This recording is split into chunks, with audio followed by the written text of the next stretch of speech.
Hoje pela manhã nós demos início, né? E agora pela noite vamos dar continuidade à nossa série sobre família, colocando a casa em ordem. Amém? De manhã foi uma bênção, que Deus me dê graça para ministrar da mesma forma aqui agora pela noite. Então abra sua Bíblia comigo aí, Provérbios capítulo 11.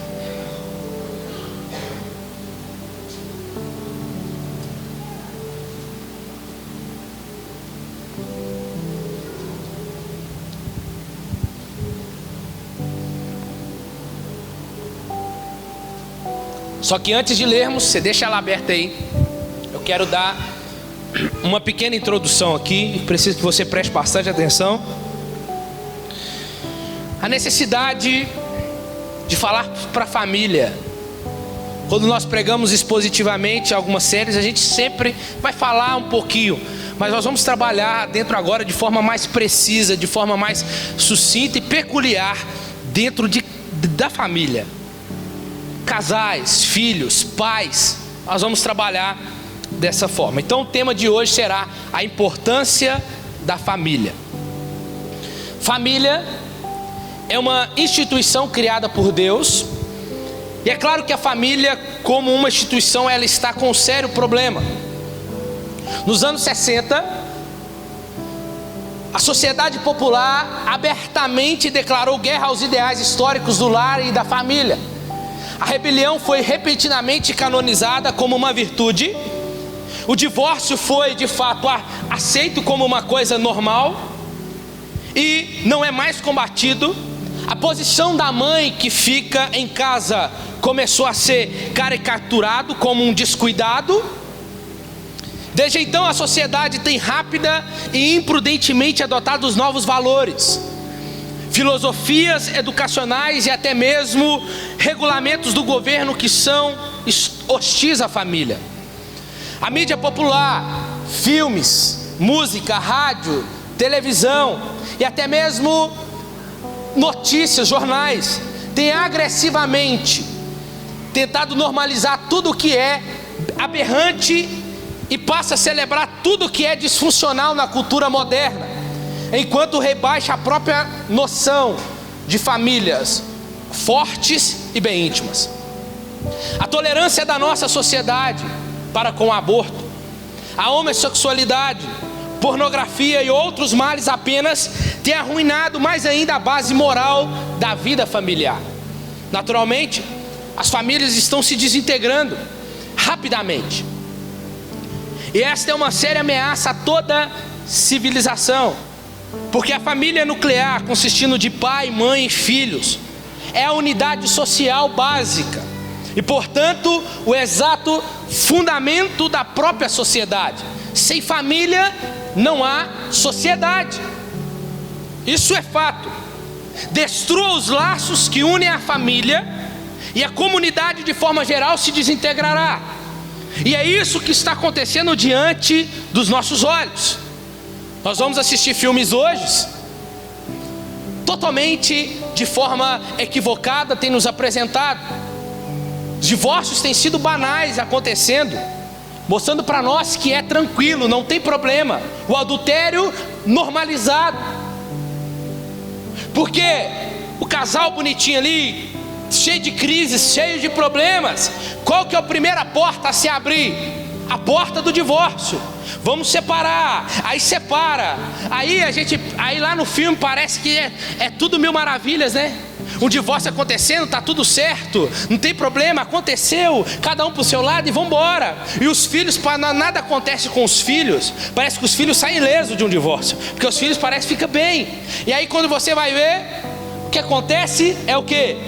A mulher encontra outro cara, e é o príncipe encantado que ela encontra, como eu já disse aqui outrora, né? É o príncipe encantado, e esse cara vai cuidar dela, vai valorizar, vai isso e aquilo outro, enquanto também muitas das vezes o marido, ele vai encontrar, esse homem vai encontrar uma mulher e vai ter um casamento talvez melhor.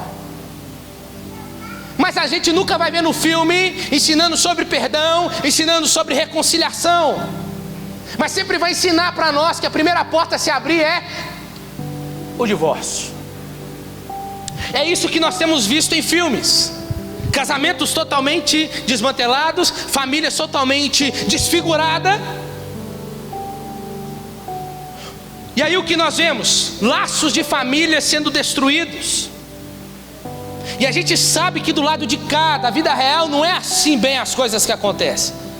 A gente sabe o que é a causa, a gente sabe o que pode causar um divórcio, a gente sabe o que pode acontecer, mas a gente também sabe as consequências que um divórcio pode causar em uma família, nos filhos, no que pode resultar. E é claro que muitos líderes de igrejas que são leigos, cristãos, entendem que a desintegração da família é um dos maiores desafios que a igreja enfrenta na nossa geração. Existe uma multidão de ministérios da mídia evangélica, publicadores cristãos, organizações para-eclesiásticas e programas para pais cujo propósito é contra-atacar essas culturas que ameaçam a nossa família.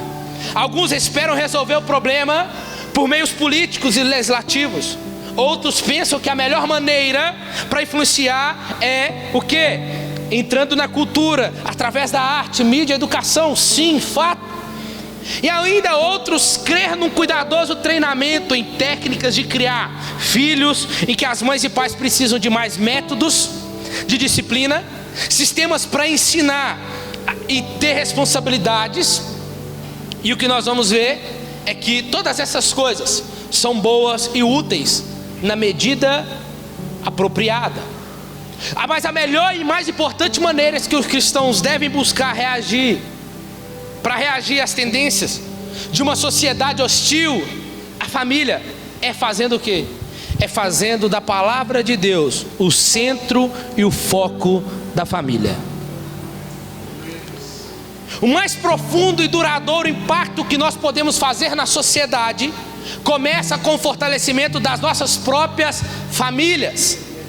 E a única maneira duradoura e efetiva de fazermos isso é dar à palavra de Deus o lugar de direito na nossa família.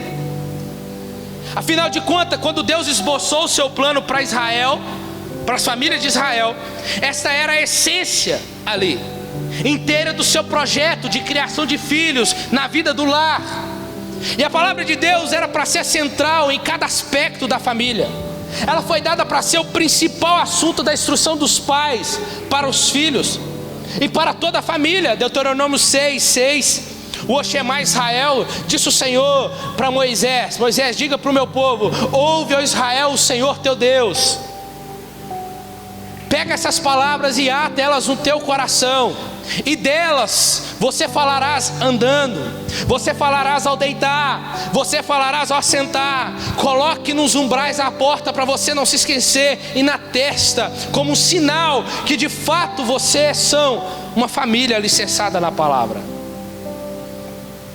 Edificar uma família centrada na palavra é, portanto, a exata essência da responsabilidade de Deus, que tem dado aos pais, aos maridos e esposas. É um dever que cada um dos pais que aqui está deve abraçar alegre e avidamente. Ter e formar uma família centrada na palavra tem que ser uma alegria e não um trabalho penoso. Esta é a maneira que Deus planejou que fosse. Qual que foi o único e mais importante detalhe das palavras de Deus para Moisés? Foi o chamado de Deus para ter casamentos, famílias e lares cheios da palavra.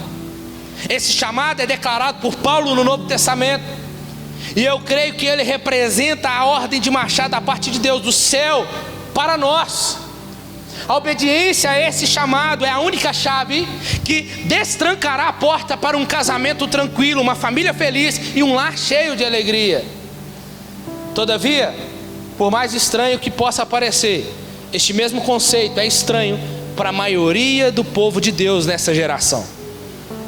É totalmente diferente, porque o modelo de família que nós cristãos tínhamos que ter é o modelo que a Bíblia nos ensina. Mas o modelo de família que nós estamos presos é o modelo da família que está lá na televisão, é o modelo da família que está lá no Instagram. O modelo de marido que eu quero é o modelo de marido que é aquele que está lá no Instagram, é aquele da novela. O modelo de esposa que eu quero é o modelo que aquela mulher é no filme, é aquela mulher que é na televisão, que é na novela. E a gente começa a comparar e vamos fazendo o nosso casamento, vamos fazer da nossa família. Talvez os filhos comecem a dizer e começam a olhar aquilo. Eu queria ter um pai daquele jeito, eu queria um pai que me desse tudo, eu queria um pai assim, eu queria uma mãe desse jeito. E aí começamos uma fase de comparação e começamos a olhar para dentro da nossa casa e falar: ai, que merda. Olha isso aqui, oh Deus, por que o Senhor me colocou aqui? Por que o Senhor me deu um pai desse jeito? Por que o Senhor me colocou em outra família? Senhor, eu não queria, por que essa esposa? Ah, eu não queria isso. E aí começa a abrir brechas e brechas e brecha para dentro do casamento, para dentro da família. Só que entenda o que acontece. Por que acontece isso? Porque nós negligenciamos a palavra de Deus, ela é ignorada e depreciada. Um passeio no shopping, uma loja de departamentos familiar, local, um evento esportivo vai te alertar sobre isso. Mas nós temos ao nosso redor umas gerações de pais frustrados e esgotados que não sabem como lidar com seus filhos. Crescendo entre nós essa próxima geração, uma que normalmente é distraída, frequentemente mimada e um tanto indisciplinada. Os sinais e os sons de desrespeito nós vemos assim, na nossa frente. Egoísmos por toda parte. Mas tem uma coisa: por que nós falhamos como pais? Por que nós falhamos tanto como maridos? Por que nós falhamos tanto como esposas? Por quê? Por que falhamos de várias maneiras? Como lidar com o fracasso? Por que nós falhamos? Porque até chegarmos ao céu, nós temos que entender uma coisa: que nós somos imperfeitos. Amém? Mas escuta, você tem que entender: eu sou um marido imperfeito, eu casei com uma esposa imperfeita, nós temos um casamento imperfeito que tem produzido filhos imperfeitos, e que nós temos muitas das vezes educado imperfeitamente. A família cristã não é um lugar de perfeição. Nós sofremos, pecamos com os pecados dos outros. Mas entenda, mesmo você dizendo eu sou imperfeito, você não pode usar essa imperfeição para dar vazão ao pecado. Você tem que usar dessa imperfeição para dizer: eu posso ser imperfeito, mas a presença de Deus, a graça dele me aperfeiçoa na minha fraqueza. Eu posso ser um marido melhor, eu posso ser sim uma esposa melhor, eu posso ser sim um filho melhor para o meu pai. Senão a gente dá vazão para a nossa imperfeição. E aí, nossos filhos pecam e sofrem com pecados. Somos tentados a resolver conflitos através da sabedoria humana, mas perdemos o benefício que eles trazem se tentarmos resolver sem referência ao Evangelho, resolver por livre e espontânea vontade, resolver na força do nosso próprio braço. Os conflitos da família são inevitáveis, isso é fato. Só que oferecem excelentes oportunidades para sermos uns para com os outros benignos, compassivos, perdoando uns aos outros, como também Deus em Cristo vos perdoou. Você quer ser um crente de verdade, irmão? Você consegue começar pela sua casa, sendo benigno, sendo compassivo, perdoando, como também Cristo fez. Contudo, temos que lembrar que nós somos imperfeitos, mas temos um Deus perfeito no céu, aquele que tem dado a sua palavra infalível como um guia para iluminar o caminho, de maneira que possamos seguir os seus planos.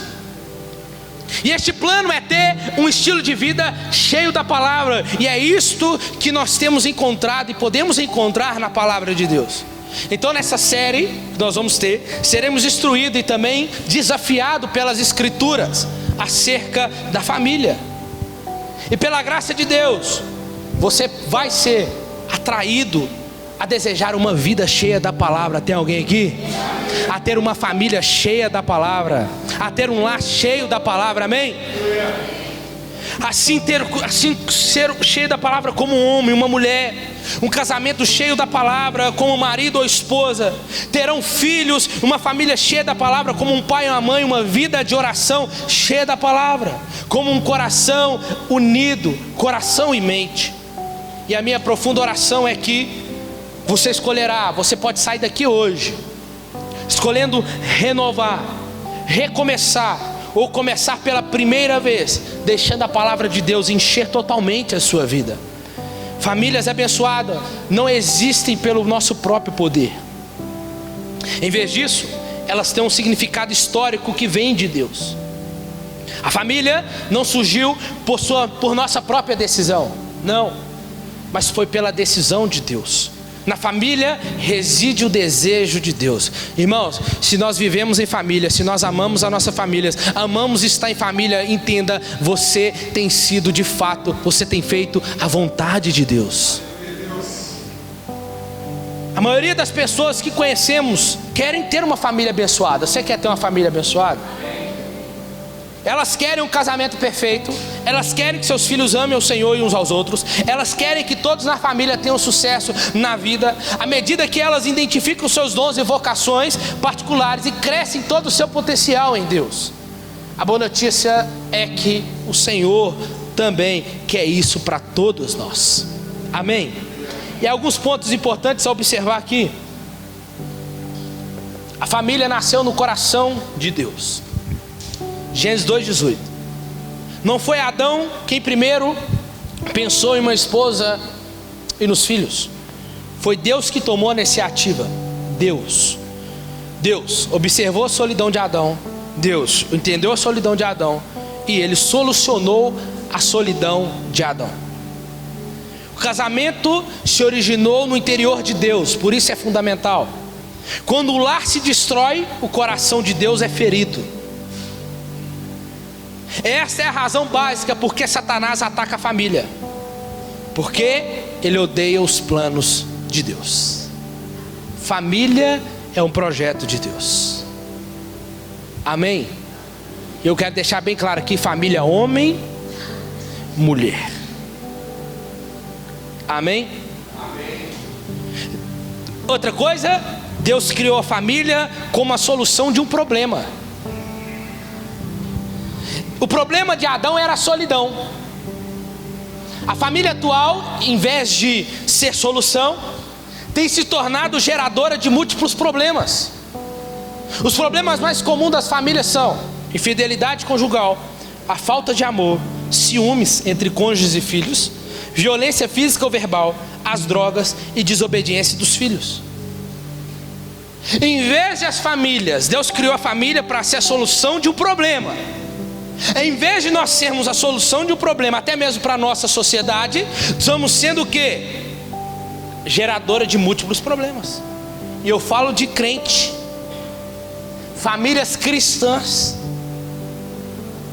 que em vez de ser usado, como Deus disse a Abraão, que por meio dela abençoaria todas as famílias da terra, nós tem sido ao contrário. As famílias cristãs, em vez de ser abençoadoras, têm sido geradoras de múltiplos problemas. O maior número de divórcios acontece nos cristãos. Por que isso está acontecendo? Porque esqueceu da essência, esqueceu do propósito inicial. Outra coisa que a gente aprende é que Deus quer ser o centro da família. A família que tem Deus é feliz. A família vitoriosa é que se deleita em seus mandamentos. E a promessa de Deus lá em Salmo 112 é uma descendência poderosa, bendita e próspera. Vale a pena orar por nossa família, para que esta família conheça o Deus vivente. Deus quer ser o centro da sua família, meu irmão. Por que não permitir que Ele comece com você? Mas pastor, ele tem que começar com meu marido, porque ele é só Deus. Não, ele tem que começar com você. Ele vai começar em você para fazer através de você. Amém? Porque a gente tem mania de sempre olhar no outro. Não. Deus pode começar com você, como esposo, como pai, como filho. Às vezes só vemos o problema no outro, mas você pode ser o canal de Deus para abençoar a família, outras famílias. A sua família, entenda, a promessa de Abraão estendeu a nós, irmãos. Abraão, em ti serão benditas todas as famílias da terra. É Deus abençoando Abraão e abençoando através de Abraão. Assim mesmo está sobre a minha vida e sobre a sua família. A sua família não tem que ser só uma bênção, mas ela tem que ser aquela geradora de bênçãos também. Referência. Você está aqui? Vamos ler o texto?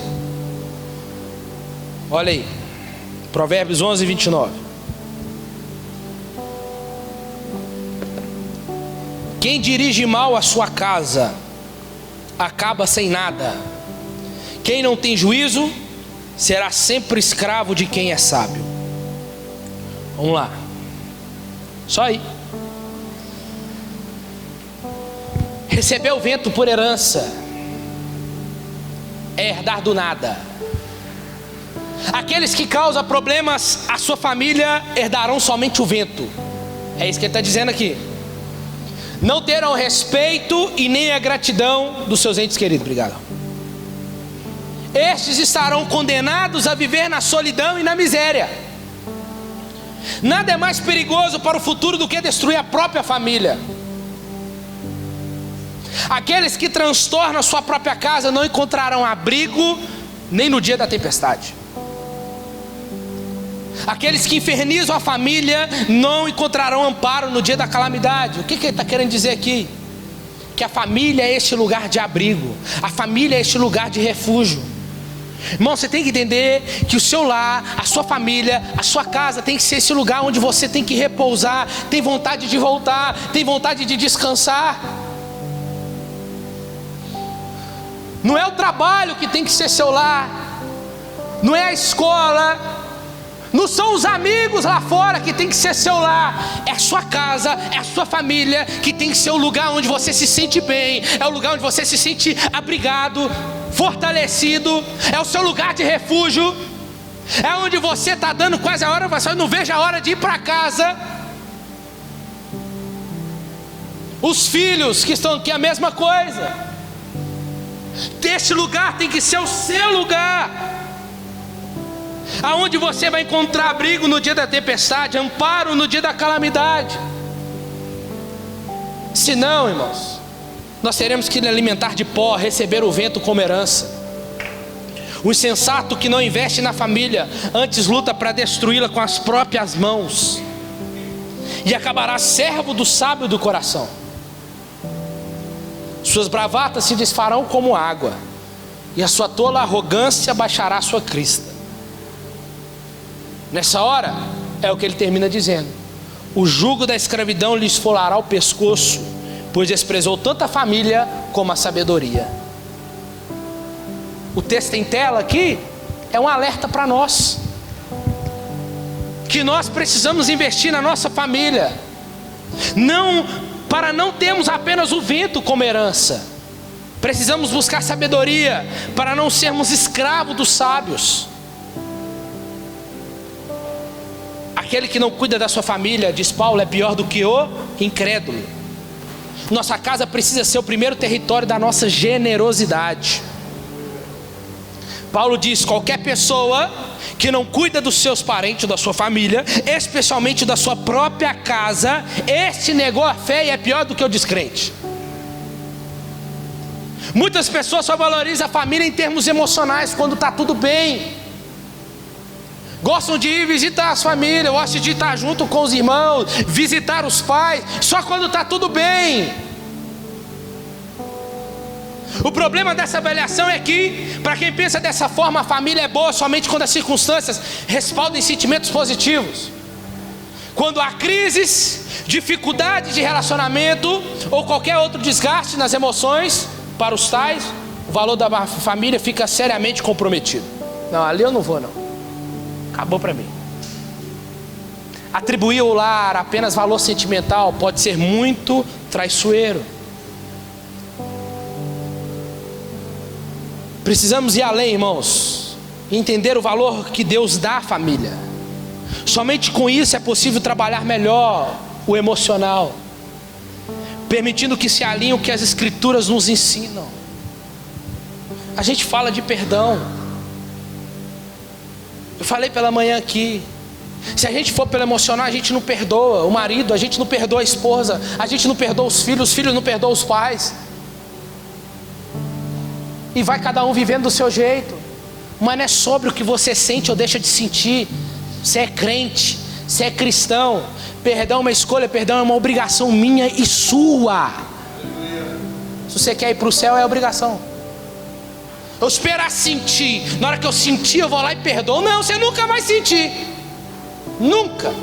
Só que entenda, o perdão não faz mal para o outro, a falta de perdão faz mal para você.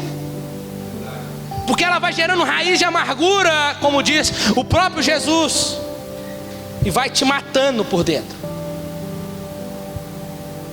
Perdoar é isso. Quando tiver a poeira, quando tiver tudo tranquilo, eu vou lá e perdoo. Não. O que está precisando fazer? Esperar as coisas ficar boas? É agora. É para já. Escuta, o Senhor não trata apenas com indivíduos, mas também com famílias. É claro, com a salvação, a fé, as escolhas, o juízo, Ele vai trabalhar de forma individual.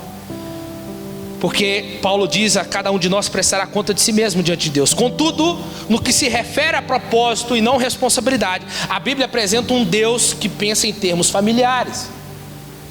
Quando o Senhor chamou Abraão, Ele disse: Abraão, sai da sua terra, da tua parentela.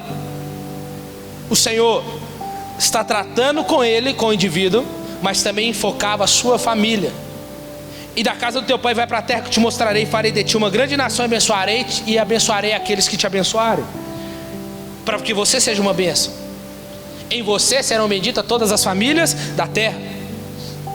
O Senhor fala de multiplicar e abençoar a família de Abraão, com o propósito de abençoar todas as famílias da terra. Ou seja, Deus promete abençoar uma família, para que por meio dela abençoar as demais famílias do planeta. Encontramos esse padrão também em Noé. O que Deus faz? Vou trazer um dilúvio, as águas vão encher toda a terra e vai destruir tudo. Mas com você, Noé, estabelecerei a minha aliança. Você entrará na arca, você e seus filhos, a sua mulher e as mulheres dos seus filhos. Noé atraiu a atenção de Deus com sua integridade, mas o livramento estendeu a toda a família.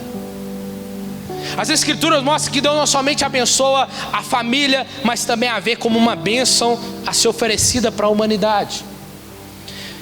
Disse Deus, diz Salmo 68: Deus faz com que o solitário more em família, liberta os cativos e lhe dá prosperidade, só os rebeldes habitam em terra estéril. O Senhor faz com que a mulher estéril viva em família e seja alegre mãe dos seus filhos. Durante muito tempo, irmãos, a gente olha para cá e acredita que o Senhor abençoava a família porque ela é importante para nós. Mas não é assim. Deus não abençoa apenas por ser importante para a humanidade. É muito mais. A família é importante para Ele. Para Ele. As bênçãos prometidas somente fortalecem o conceito de que, antes de tudo, o Senhor importa com a família e a valoriza. Além das bênçãos, encontramos a palavra de Deus, os mandamentos familiares. O mesmo Deus que criou a família também decidiu protegê-la, dando à humanidade leis que visam a preservação dessa instituição. Entre os 10 mandamentos, 3 são diretamente ligados à questão familiar: honrar os pais, não adulterar e não cobiçar a mulher do próximo. E é notório que as Sagradas Escrituras estejam repletas de ordens ligadas à família. Esses mandamentos, se obedecidos, trazem bênçãos para a vida daqueles que praticam. Para os filhos, obedeçam seus pais no Senhor, pois isso é justo. Honre o seu pai e a sua mãe, que é o primeiro mandamento que promete, para que tudo te corra bem e você tenha uma longa vida sobre a terra. O que a gente vê hoje? Filho encara o pai, irmãos. Filho mata o pai, grita com o pai. A gente acha normal. Vou falar melhor ainda. Não é os grandão não. Tá começando, é pequenininho já. Pondo moral na mãe e no pai. É, ué. Não faz isso não. Não faz isso não. Alguém aqui morreu por ter apanhado? Ah, que bom, também não. Ninguém morreu aqui ter sido corrigido. Por isso vocês estão aqui bonitinho bem hoje, né? E eu sou grato a Deus pela vida do meu pai, porque eu apanhei de correia.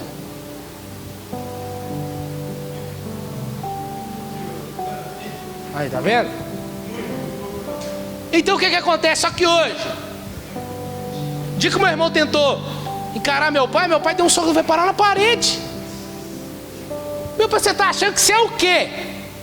Sou seu pai, rapaz. Entenda uma coisa, meu irmão, as coisas estão tudo mudadas, estão tudo trocadas.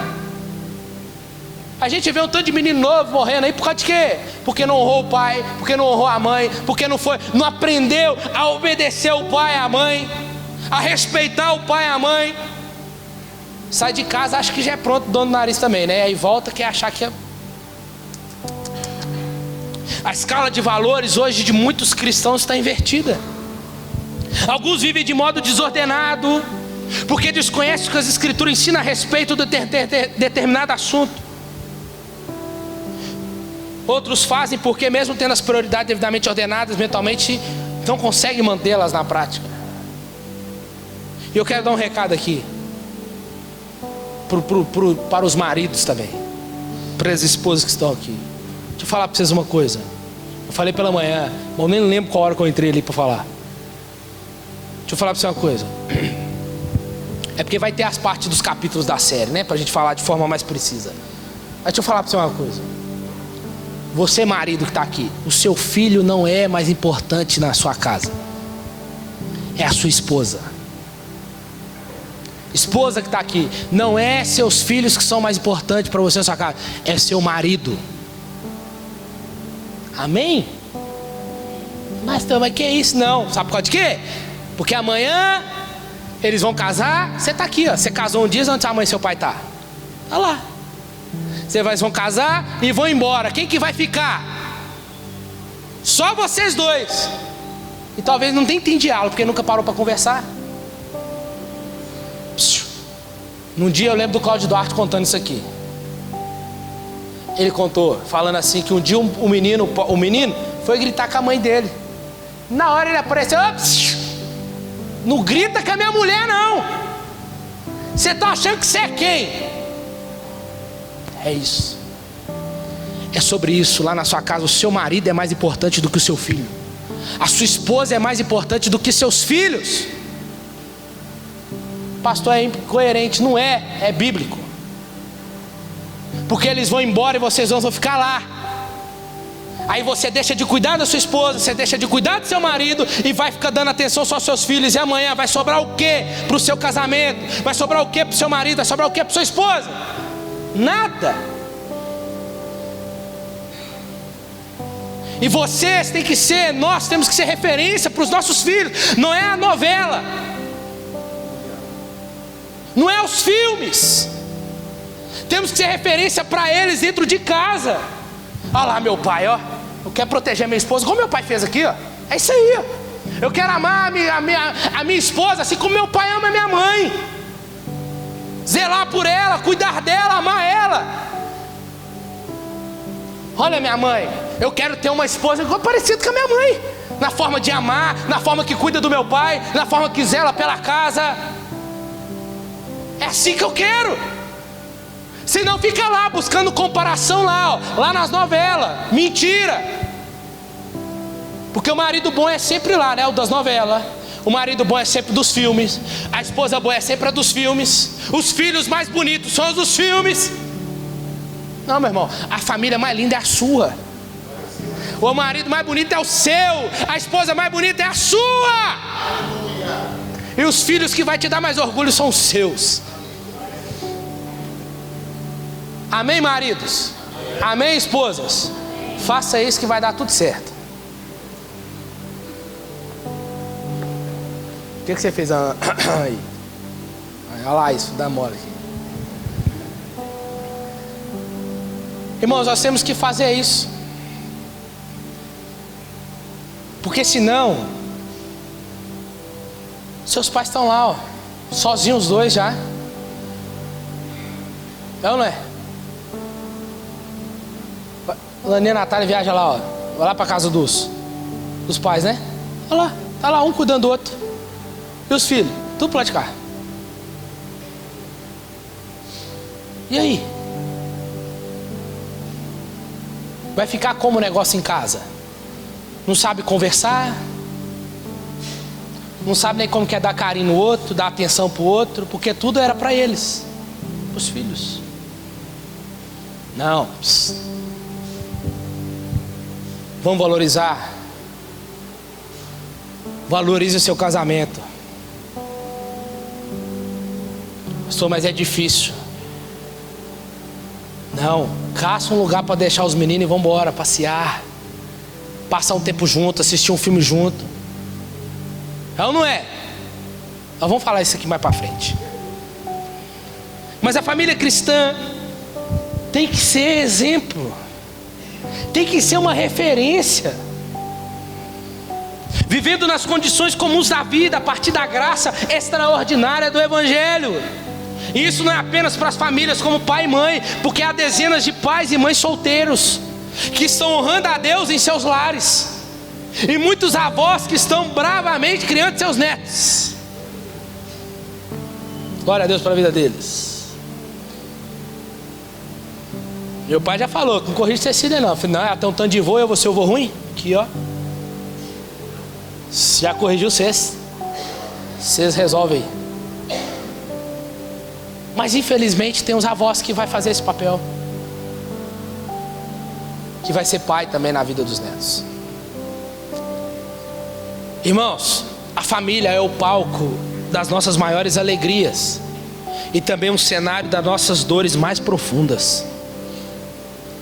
É na família que celebramos a vida, é na família que choramos a dor do luto, é na família que curtimos os sonhos mais bonitos da vida, é na família também que vemos tantos sonhos se transformando em pesadelos. E o curioso é que Jesus, na sua sábia compreensão, escolhe a família para dar início ao seu ministério de milagres e maravilhas. Quem lembra das bodas de Caná, em João capítulo 2, quando Jesus transforma a água em vinho? O que nós vemos? A primeira coisa lá, Jesus foi convidado. Sim ou não? Quando a gente vai ver The Chosen, essa cena fica mais bonita ainda na série. Eles todos felizes chegando na festa de casamento, porque eles foram convidados. Foi Jesus e seus discípulos convidados para aquela festa. Então a primeira coisa que a gente aprende aqui no âmbito de família é que temos a necessidade de convidar Jesus para a nossa casa. Podemos ter a casa farta, podemos ter uma casa luxuosa, ter o carro do ano, mas se não tiver a presença de Jesus, faltou o principal. E você vai entender por que Jesus está naquela festa. Jesus não pode ser como hóspede na nossa casa. Ele deve estar na nossa casa, não para ser um hóspede, mas para ser o Senhor da nossa casa. Outra coisa que a gente vê, nossa, para entender isso, irmão, você precisa reconhecer. Você tem que bater a mão no peito e falar assim: Senhor, eu reconheço que de fato, peraí, está tudo certo, as contas estão pagas, tem um salário bom, faço isso, faço aquilo, está tudo certo, mas parece que está faltando alguma coisa. Os problemas que aparecem eu não consigo resolver. Você não vai, porque você precisa reconhecer a necessidade de ter Jesus na sua casa. Não é um hóspede que ele foi lá hoje, resolveu o problema e falou tchau. Não. Outra coisa que a gente aprende aqui no texto é que o que aconteceu lá? Eles estavam curtindo a festa, estavam servindo os bebes, comes e bebes, e faltou alguma coisa lá. Então, não é? Faltou alguma coisa. E é um problema, porque faltar o vinho naquela época era cometer uma gafe, era uma vergonha para o noivo, para a família. Então a segunda coisa que a gente aprende aqui, que quando Jesus está presente na nossa casa, não é inibida de problemas.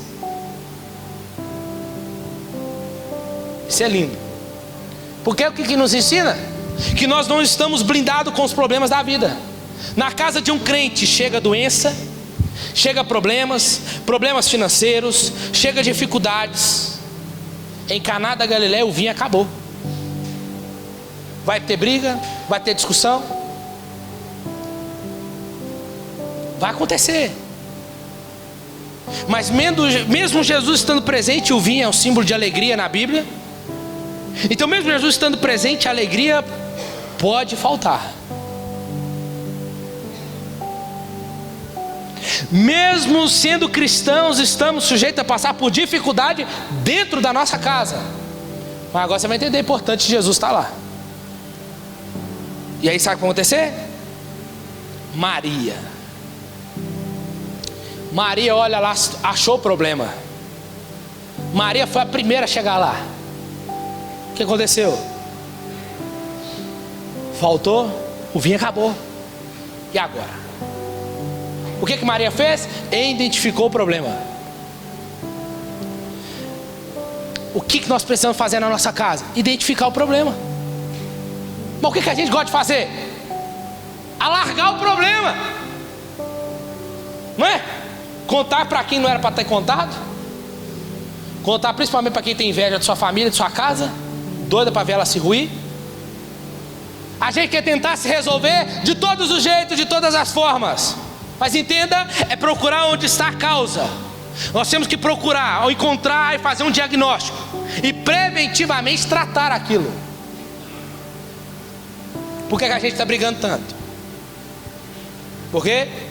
Qual dos filhos? Os filhos isso estão. Vamos melhorar isso aqui? Vamos. Por que nós estamos brigando? Coisas bobas. Então por que a gente está brigando? Vamos parar de brigar. Vamos resolver? Encontrou o problema. Pastor, vem cá dar um jeito. Essas horas que aparece, né? Ainda bem que agora tem mais obreiro que a gente manda aí resolver. Vai lá, resolve lá. Mas o segredo está onde? Ah não, vamos esperar a tampa da panela explodir, aí a gente pede ajuda. Não é?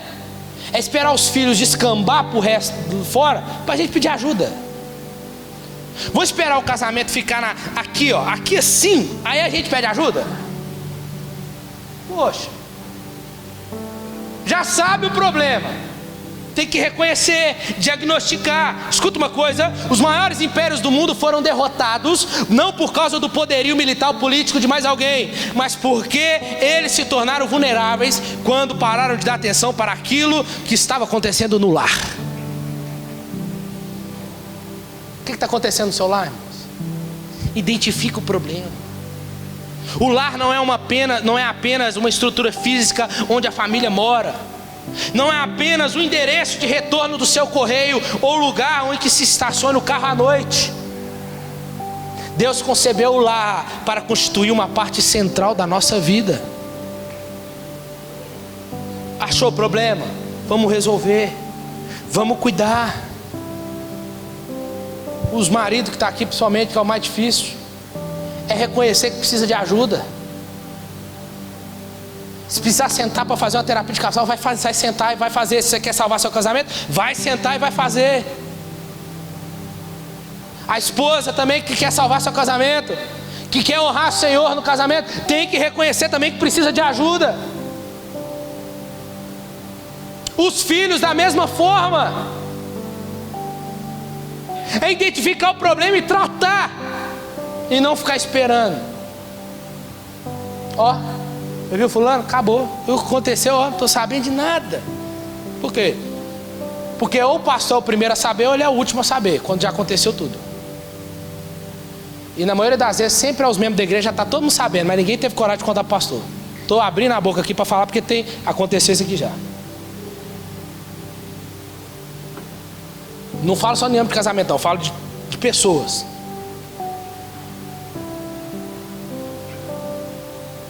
Outra coisa que a gente aprende aqui, que Maria não saiu trazendo escândalo. O vinho acabou, meu Deus, é agora. Não. Maria não saiu gritando para todo mundo, falando, né? Não chegou nem a contar nem para o noivo, não trouxe essa preocupação nem para ele. Maria foi na pessoa, ela levou a pessoa certa. Ela encontrou, escuta, encontrou o problema? Encontrei.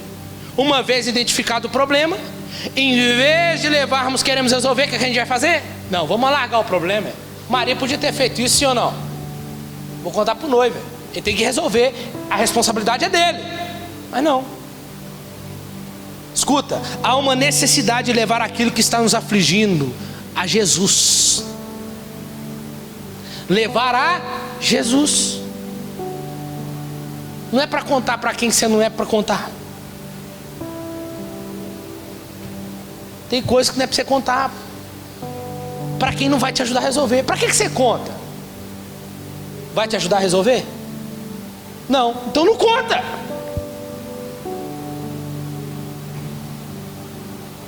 Por que a gente gosta de fofocar? Mas a outra pessoa não vai ajudar em nada. Ah, não, é porque eu gosto de conversar fiado mesmo. Vamos jeito. Você viu o casamento do fulano? Está indo por água abaixo. O que você está fazendo para resolver? Por que você está falando mal dele? Está fazendo o que para resolver? Vou orar. Eu vou orar por eles. É isso que nós temos que fazer. Encontrou o problema? Conta para Jesus, irmãos. Leva até Jesus, fala para Ele. Quando você chega, comenta com o pastor, me ajuda em oração, eu preciso disso, o casamento está assim, assim, assim. Vamos ajudar, vamos trabalhar, vamos orar, vamos buscar ajuda. Isso é levar a Jesus. Mas vai esperar até quando? Outra coisa que a gente aprende no texto é: Jesus vira para a mulher, para Maria e fala: Maria, ou mulher, né? Mulher, que tenho eu contigo? Ainda não é chegada a minha hora. Jesus não está sendo rude com ela, nem sem educação, mas a gente acha que está sendo por causa da nossa cultura aqui. Mas não tem nada a ver. É como se Jesus está sendo educada com ela. Quando ele fala mulher, é como se ele estivesse dizendo Nossa Senhora. Ele fala, é como ele fala lá na cruz: eis aí, mulher, eis aí o teu filho, Senhora. É tipo isso que ele está dizendo, educadamente. Mas o que a gente aprende aqui é que é necessário também aguardar o tempo certo de Jesus agir. Jesus não age de acordo com a nossa urgência, mas no tempo já proposto por Ele mesmo. Você já levou? Já levou para Ele? Agora aguarda. Acalma. Porque Ele vai fazer. Porque Ele age dentro do tempo dEle. E há determinadas lutas dentro da nossa casa que temos que aprender a esperar Ele agir. Ah, mas Jesus está demorando demais, eu tenho que fazer alguma coisa, eu tenho que resolver, eu tenho que dar um jeito. Não! Esperar é confiar. Nós somos aqui no ambiente de família. A outra coisa que a gente faz é que Jesus vai até o encontro daqueles homens lá, os servos, fala assim: encher as talhas de água. E Maria falou para eles: faça tudo o que Ele mandar. Encher as talhas de água, encheu? Agora leve o mestre sala. Outra coisa que nós temos que fazer é fazer o que Jesus mandar. Quantas vezes obedecemos a Deus? Pois quando era para demonstrar confiança, a gente, não, pode deixar que eu dou um jeito aqui, pode deixar que eu resolvo aqui. A gente é assim. Tenho 30 anos de casado. Ai, bonzão, eu sou o mestre, eu sou o maridão, eu sei de tudo. Ah, sabe, seu casamento pode estar mais forte, mais alicerçado, mas não é inibido de problema. Pergunta para qualquer casal: quantos anos seus avós têm de casado? 63. Eu falei para Dona Ovelha: Dona Ovelha, o senhor Pedro é difícil, pastor. Ô, diga isso, Pedro é difícil demais. Tá vendo? Faz raiva nela até hoje. Ninguém é tão bom que não possa aprender. Ninguém é tão bom que acha que não erre. Temos que fazer o que Jesus mandar. Não, eu já sei. Não, você não sabe. Senão não estaria do jeito que está. Faça o que Jesus manda. Porque algo vai acontecer. E a gente precisa obedecer e não fazer o que a gente acha, o que pensa ou o que achamos que é certo. Os filhos que estão aqui, vou fazer assim porque o meu amigo fez assim lá na casa dele. Não. Seu padrão não é seu amigo. Seu padrão não é sua amiga. Não é a família dele. Seu padrão é Cristo. A sua família não é a família dele. O seu padrão a buscar, as que rege a sua vida é a palavra. Então faz o que Jesus manda e para de fazer o que os outros mandam. Aí o que aconteceu? Eu estou levando até Jesus, mas não estou vendo nada acontecer. Eu olho para as talhas, só vejo água. Mas quando eu chego lá no mestre-sala, e eu imagino o mestre-sala lá, né, ele pega talvez um copo, uma concha, e na hora que ele pega, ainda é água, mas na hora que ele levanta, é vinho. Outra coisa que a gente aprende aqui, ainda que você não entenda esse percurso, não está vendo nada acontecer, você precisa confiar. Já me levou? Confia. Você e eu não podemos deixar de crer que Deus pode fazer milagre na nossa casa, transformar o choro em alegria, tristeza e dor em felicidade, briga e contenda em harmonia, guerra em paz, discussão e reconciliação, falta de sentido de vida em vida abundante, falta de perdão em um liberar de perdão. Não podemos duvidar que Cristo pode fazer isso. Cristo, o que Ele fez, Ele pode fazer de novo, irmãos. Ele faz milagre. Você crê que Ele é o mesmo ontem, hoje e ainda continua, vai ser eternamente? Você crê? Se Ele transformou a água em vinho lá atrás, irmão, Ele pode transformar-se em seu casamento, Ele pode transformar-se em seus filhos, Ele pode transformar-se em sua casa, em palco da glória dEle. Aonde Jesus entra na nossa casa, Ele faz sim milagre, Ele está lá à toa. A maior necessidade da nossa família é a presença de Jesus. Para a gente terminar, e quando o mestre Sala pega, ele toma aquele vinho, fala: uai, alguma coisa estranha. O melhor vinho era para ter servido primeiro. Por que você deixou o melhor vinho para depois? Tá igual algumas festinhas que a gente vai hoje já, né? Olha lá, eu falei de manhã. Salgadinho mais ou menos, vamos primeiro, né? Vou deixar no final da festa os melhores. A picanha não deixa por último. Já está todo mundo cheio, carneiro. O que eu aprendo com isso aqui? Que o melhor sempre vem depois, irmãos. Do momento que você diagnosticou o problema, até a hora que você levou até Jesus, você está vendo assim: o que vai acontecer? Vai acabar minha família. Calma. O melhor sempre chega depois. O importante é que chega e é melhor. Casamento transformou hoje em algo descartável. Só que entenda, hoje se casa como? Fica 8 anos de namoro. Vamos casar? Vamos. Casa. O que aconteceu? 2 meses, 3 meses. Ó, acabou. Acabou. Como assim? Casou, não deu certo? Você? Hoje a gente não tem casamento sólido, mas não. Os casamentos que tem só os nossos pais, os amigos, estão vindo aí 10, 15 anos, 20 anos, está aí. Mas os meninos novos que estão casando hoje, casa, não tem estrutura nenhuma, não tem acesso nenhum. Igual eu falei quando eu preguei aqui, né? Vou casar. Você trabalha? Não. Mas você tem uma casa? Também não. Eu só tenho vontade de casar, vontade de barriga. Não é assim que nosso pai diz? Eu quero casar. Motivação até boa, né? Boa. Mas tudo que está por trás está tudo errado, tudo desmantelado. Não tem nada, eu tenho uma estrutura criada. Não tem nada.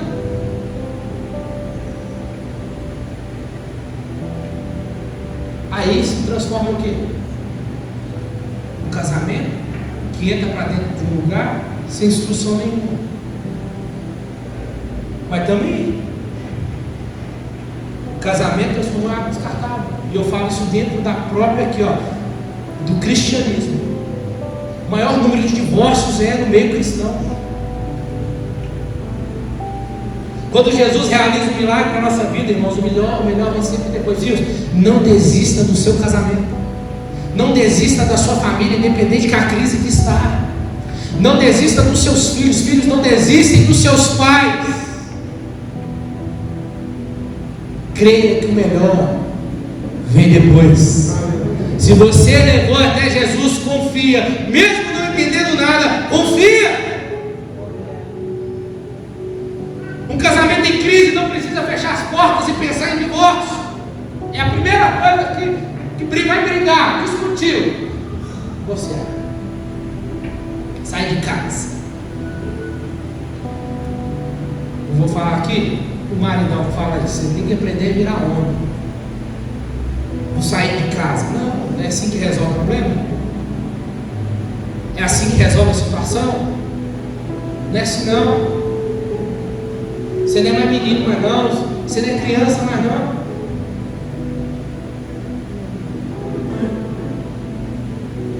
Não só para atacar ela, não, vira homem. Toma atento, toma jeito. A mulher é a mesma coisa. Quando tem uma briguinha, quer toma jeito. Seu casamento não é algo descartável não. Seu casamento, se você casou pro resto da sua vida. Então espera Jesus matar ele ou matar você. Mas continua casado em nome de Jesus. Acredita na família, meu irmão, porque tem alguém no céu que acredita na sua família. Você está querido? Aleluia. Um casamento em crise pode colocar a causa diante de Jesus nos meus melhores dias. E por último, versículo 11 de João 5.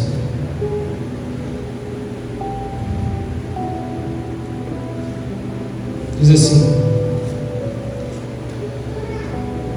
depois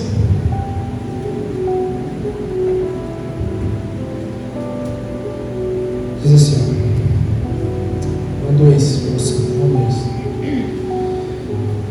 e disse-lhe Jesus, depois que o mestre Sala tomou,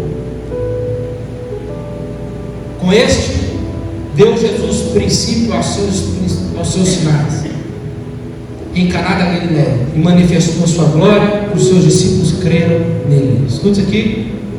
O melhor lugar para Jesus manifestar a sua glória é dentro da sua casa. Não é aqui. Não é aqui. É lá na sua casa. Aqui é o externar da sua casa. É lá. É lá dentro da sua casa. Quando Ele faz maravilhas na nossa vida, no casamento, nos filhos, nos pais, na nossa família, a glória dele resplandece na nossa casa. Duas coisas acontecem. Primeiro, Deus é glorificado. Segundo, as pessoas vão crer no Senhor Jesus através da sua família. Rapaz, o que aconteceu? Estava por um filho? O que aconteceu? Jesus. Rapaz, agora não me passa a receita. Passo. Convida Jesus. O que vai acontecer? Rapaz, vocês estavam distantes do outro, vocês não tinham separado no papel, mas estavam um para lá, um para cá. Mas irmão, Jesus, eu não desisti do meu casamento, eu não desisti da minha casa. Seus filhos, o que aconteceu com seus filhos? Parecia que já estava descendo, era um caixão já. Não. Jesus entrou, Jesus restaurou, Jesus libertou e trouxe ele de novo. É isso, irmãos. A primeira saída não é o que você pensa primeiro. A sua primeira saída se chama Jesus. A sua família é palco da glória de Deus. Todo mundo pode olhar e falar mal dela, mas é a sua família. Você ama ela. Você crê no que Jesus tem para ela. Seus filhos podem ser o mais difícil, mas eu acredito no que Deus tem na vida dele. Eu creio na salvação dele, eu creio na libertação dele. Eu creio que ele vai ser um grande homem do Senhor. É isso.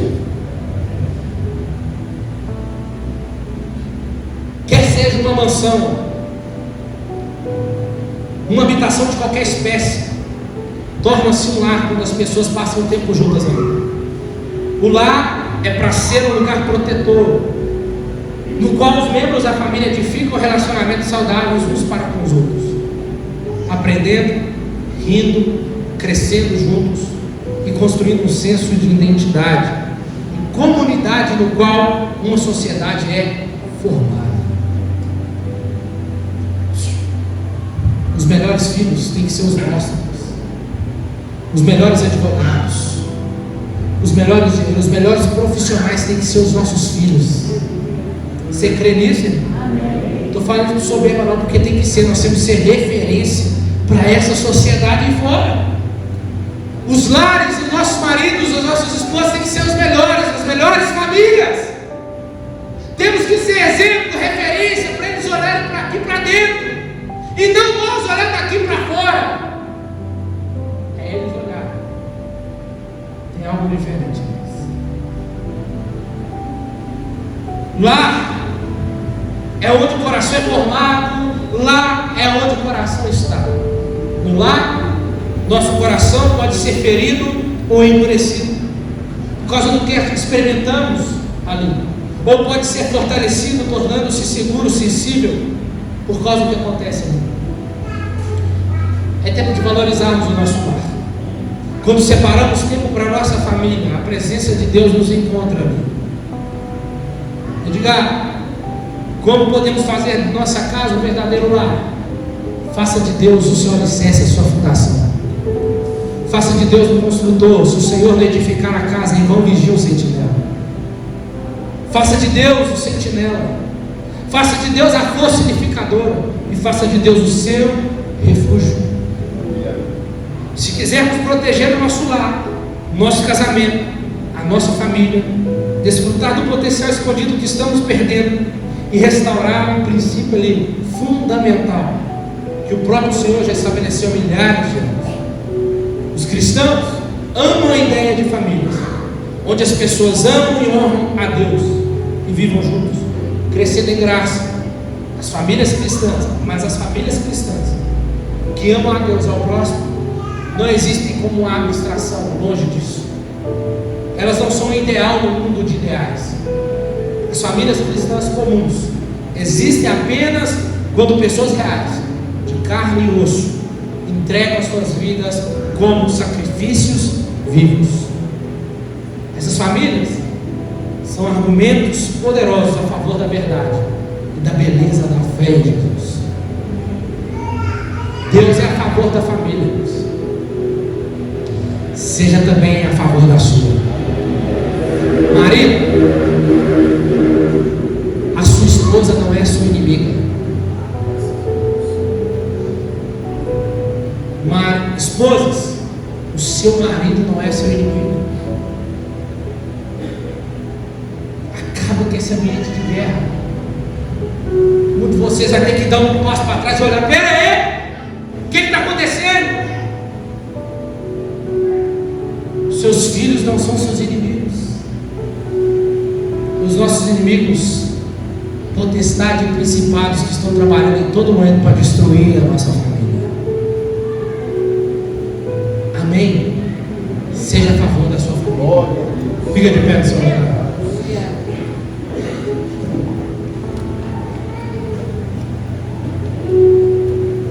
Se você tiver com a sua família, você pode abraçar. Se tiver, pode juntar com o irmão aí, com a irmã.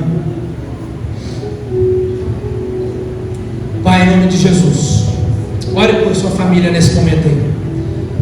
Libera a palavra de bênçãos para a sua casa, para a sua família, para o seu casamento, para os seus filhos, para os seus pais.